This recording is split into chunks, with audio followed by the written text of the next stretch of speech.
Hello and what's going on, guys? Welcome back to the channel. My name is Miguel. You're watching Miguel EDC, the channel where we talk everything EDC gear here. And today we're checking out a knife that is going to be dropping here very soon. It is from Vero Engineering and it is a collaboration with Bladebinge. It is the Avid 2. I have some details for when this one's dropping. We'll get into that as we go throughout the video. I'll have all the links down below so you guys can check out prices, availability, and variants. And without further ado, let's get in here and see what the Avid 2 is all about. We got a wiping cloth for starters, and then we have the knife here, very straightforward unboxing. We also got some stickers here, asking me about my knife problems. We got Bladebinge logo sticker, and we got the dark mode from Bladebinge. By the way, in case you don't know, dark mode is their exclusive sort of colorway, right? It's typically got the black, green looking carbon fiber or what have you. They call it the dark mode.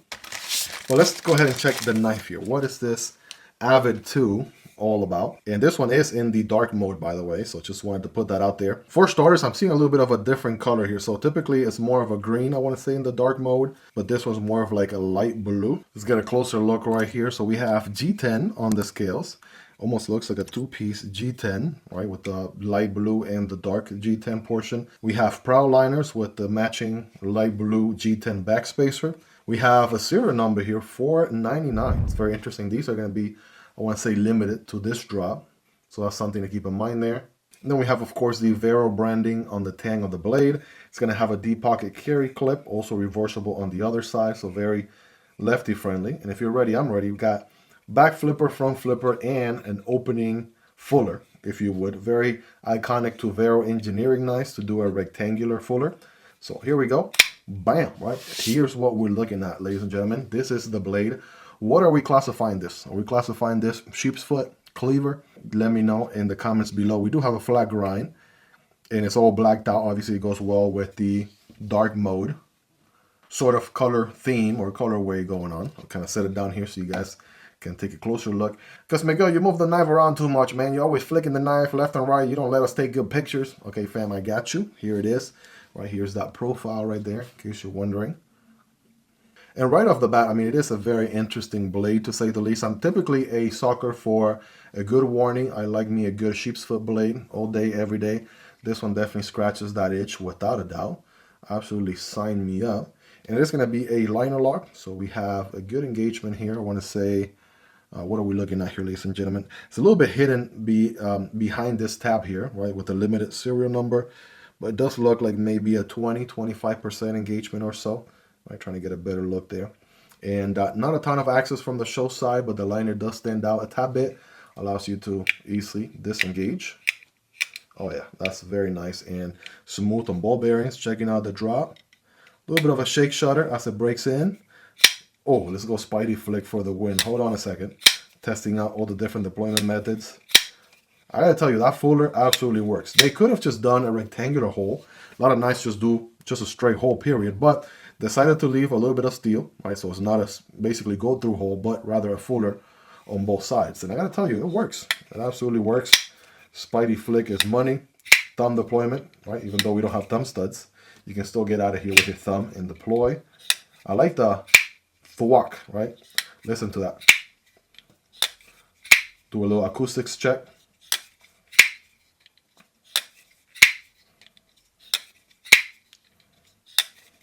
Yeah, that's a very interesting sound. Very addicting there. We do have, there we go. We do have a front flipper. Nice. Doing the reach around. There we go. Side of the index finger. Almost had it. There we go. Might take a little bit of practice there. And of course we have a back flipper too. So multiple deployment options. That's just my kind of sauce right there. I love me a knife that has a variety of different deployment methods, right? Makes it very fidget friendly, easy and fun to carry, of course. Now, how are the ergos? Well, I am able to get a full purchase with my baby hands here. Hammer grip feels good, full 4-finger purchase. Still have plenty of room here, so I can forward choke. I don't have a dedicated finger choil, but I can safely choke forward a tad bit if I wanted to, get up and close to the blade for more control of the cut. It's not going to be the most aggressive, sheep's foot warning out there, but you still get a utilitarian tip. Good for utility cuts, draw cuts, little pinch grip sort of package opening sort of tasks and whatnot. And I do love me a good straight edge, right? When it comes time for sharpening, that should be a dream to sharpen there with a straight edge. So no recurve or no complicated geometries, just a good old flat grind with a straight edge. And definitely a very good cutting path. So very lengthy cutting path there. Sign me up. Absolutely. Quick blade thickness here, guys. We're looking at 0.12, about the average in the channel. And thickness in the handle is just a little bit over half an inch, 0.52. The average in the channel being 0.5. So good overall measurements there. And as far as weight goes, well, let's just kind of get a feel for it. We do have milled out internal liners. So that should help with the weight reduction all throughout. G10 is pretty lightweight, durable material. So let's go with, I want to say somewhere around 3. Somewhere around 3 to 3.5. All right, just a hair over, 3.8 ounces or 108 grams. So under a 4-ounce knife all day, sign me up. Good weight to it, no doubt, for EDC. Now, where's it come in overall lengthwise? Well, let's take a look here. For starters, we'll just throw it up against the MSI and the Stitch. Right? It's going to be a shorter knife than those two for sure. As a matter of fact, when they come in here and say overall length just over 7.5 inches, so like 7.6, the blade length is going to be around 3, just a little bit over 3.25, with a cutting path of 3.25 or 3.25, and a handle of 4.25, 4.25. The OEM here is going to be Bestech, by the way. So Bestech is the OEM. And I got to tell you, Bestech does a really good job with their OEM work. They have OEM some of my favorite knives. For example, Winter Blade Co. Suburn is a Bestech OEM. So I absolutely love their OEM work without a doubt. It is going to be a little bit longer than a Para 3, but shorter than the PM2. Typically, I have a discount code available for you guys, but this one is not going to be eligible for discount. The price on this one's going to come in at $195. And we are looking at S45 VN steel on the blade. And it is going to be dropping over at Bladebinge. Again, links down below so you guys can check it out. It does help out the channel when you use my links, by the way, but that's completely up to you and at zero extra cost. It is going to be dropping this January 30th, so just in a couple of days here, January 30th at 11 a.m. Eastern Standard Time. So it's dropping very, very soon. Definitely have plenty of time so you guys can, check it out, decide if it's a knife that you want to pick up. I gotta tell you, so far so good. It's making a great first impression. I do plan on making a few shorts here and there right after I carry it over a couple of days, but I don't see anything that stands out to me as anything that I would nitpick or ding or have an issue with. I mean, even the plunge grind situation is pretty good, right? You're not going to be developing a smile anytime soon. Got good acoustics. You have multiple deployment options, all work pretty good. Even got some jimping on the back flipper there. You can light switch it. You can push button it. Well, no. If you push button it, you're going to fail it. So light switch it all the way.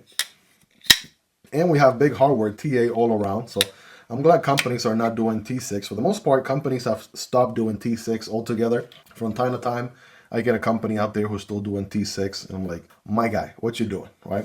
Captive pivot with a TA on the other side. I mean, very minimalistic. The Vero branding is very small, so not a ton of billboarding. I do like that it's a limited series as well. That's a nice little touch there. And again, dark mode. I know a lot of you guys are collecting as many of the Bladebinge dark mode knives or drops as you can. And this one here absolutely would definitely spice up your collection if it really speaks to you, if it's something that you really like. Let me know your thoughts on this one, guys. What do you all like about it? What do you love about it? Is there anything you dislike about it? Let me know. All feedback is welcome. Again, dropping January 30th at 11 a.m. All links down below in the description and pinned comments. Hope you guys really enjoyed this one. If you made it to the end, you're the real MVP. Hope you guys have a wonderful rest of your day. Take care, and I'll see you on the next one. Either this one or this one. Peace.